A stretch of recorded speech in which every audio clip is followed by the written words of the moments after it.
This morning we'll go over a 72-hour pack to help you survive for 3 days. Just in case you need signaling, there's 12-hour glow sticks. There's a Sharpie to write on things or to leave notes for another person in your group. Next we'll go over shelter with a 4x6 2 mil plastic sheet. This can work as a rain shelter for you when you're bugging out, or when you're trying to take a little cat nap between point A to point B. Next, we'll go over a 55-gallon 2 mil trash bag. You can use this for a number of things. In case you need to cross a river, you can put your bag, your clothes in it, and that will keep them dry. And you can use it as a poncho, or you can fill it with leaves and twigs so that you don't have to sleep on a cold ground. Next, we'll go over 25 feet of black 550 paracord, 25 feet of green 550 paracord. It's always great to have cordage, but too much can really take up a lot of space in a pack. We'll get to the pack in a minute after we go over our tools and our food. Multi-tool, little cheap one from Cabela's. It's got your scissors, got a little saw and a knife and pliers, and a little wire cutter, just in case. Next, you'll have gloves. These ones, firm grip. I think I got these from Home Depot. They're padded and insulated, and they do keep your hands warm unless it's below zero, and you might need some other gloves. Next, we'll start on a few tools. So this guy right here is just a little knife. You can use your paracord and your knife with a large stick, and you can use it as a spear for hunting, just in case you need to. Next, we'll have nail clippers. You never want a hangnail or an infected nail. Believe me.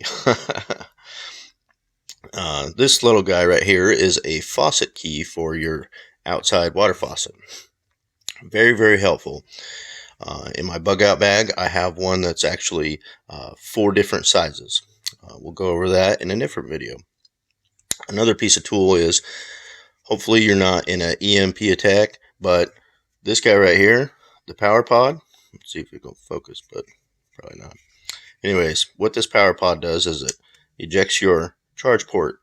It's only good for about maybe 20-50% of your phone. It's still important to always have just a little bit of charge so you can make contact with anybody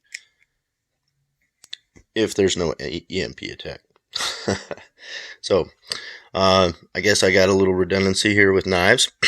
This little guy is a great little sharp knife for boning fish or for cutting anything that you need that's small. It's called a Wahoo Killer. I got that from budk.com. And it's got this hard plastic sheath in it, and the knife just kind of locks in. And I got my folding knife, very good knife. I know it's not serrated. A couple other knives that I have are serrated. This one is a deer knife. If you need a full tang blade, there you go. And then we're going to start over here with our compass. Another piece of tool that you need for navigation. I'm in the process of getting a laminated topo map. Topographical maps are always the best for navigation if you need them. Next, we'll go over our flint and fire starter. It's always great to have that, just in case. You can use your knife to get little wood shavings so that you can have tinder. And then next, we'll go over food. So, Kippert snacks, very, very good source of protein. It's really high in omega-3, as well as the tuna packs that I have. I have 3 tuna packs, 3 different flavors. There's a buffalo flavor in there, just in case it's a cool night and you want a little warm up food, you know. There's 4 Kippert snacks, 2 of these beef sticks. Careful on the beef sticks because their expiration date doesn't last as long as your omega-3 products.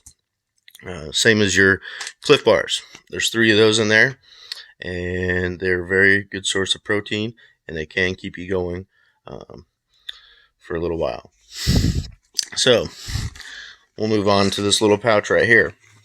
So these you can get at your local Army Navy surplus. They are emergency drinking water. Each pack is 4.227 or 0.227 fluid ounces. So, eighth of a quart here. There's 6 of those in that little pouch. It's a great little pouch. It's got some MOLLE webbing on it too as well. And with patches, you kind of want to keep your patches off because you're trying to be gray as possible. Move on to the next side of your pack. This is a Sawyer Mini, all into one little pouch, folded up. You got your bladder, your straw, your syringe, and your filter, all into one little pack. And I'm sure you can get those at your sports supply, Combat Sports, or Amazon might have them. I'm just trying to keep you guys local, so you can find a little store that has those as well. So this little pack, okay, has a little space, 2 pockets in there, plus a middle pocket. Very good for storing everything you see here. There's another little pocket. It's got 2 little elastic bands on it right here. It's got a little pocket right there, and your little hook for this guy. And then you always want to keep this front pocket open for ammunition and magazines if you need to. And then right here we have our little watch cap. Okay, in the watch cap we have another pair of gloves, which is always good to have because 2 is 1 and 1 is none. Anyways, that is your 72-hour get home.